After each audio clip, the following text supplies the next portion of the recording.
when the opposition talks about an insurance policy, they want you to pay quite a high premium, by the way.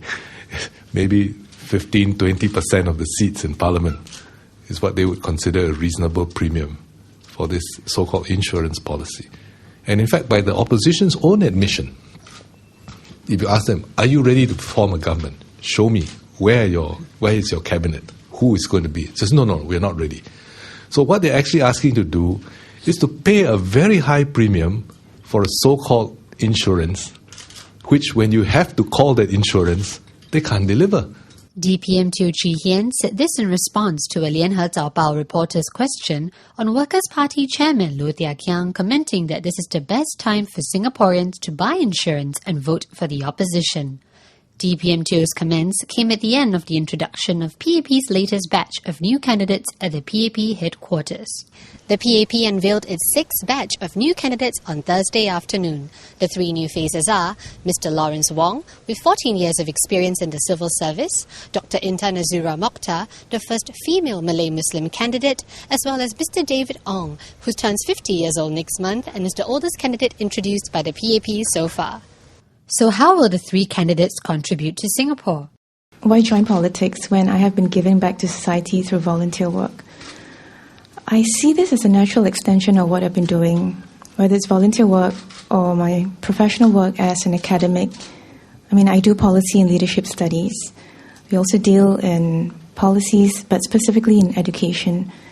And I see this as a larger platform in which I can contribute because when, as a politician, you're involved in influencing policies, in influencing laws, if I feel that I can contribute in this manner, if given the opportunity, so why not? I've been a civil servant, and you're right that in the civil service, you formulate and you implement policies. I've had experience doing a wide range of these. But it's a different level, because ultimately, the civil servant does not have an electoral mandate or political mandate. The civil servant implements policies which people give politicians mandate for, and they have given that mandate to the PAP consistently in elections over the years. I would therefore want to make a contribution in continuing in public service, but in politics now. I see that as, in a sense, an extension, but also an opportunity to get more directly involved in shaping policies, for one, and secondly, serving the residents that I'm in, whichever constituency I'm serving. For me as an entrepreneur, I think I'd like to say that, or think that I would try to maybe offer some creative ways at looking at issues and policies, and maybe some things can be solved a bit differently. I'm turning 50 next month, all right? So, but I guess that age is just a number. I think I spoke in Chinese earlier, that age is just a number.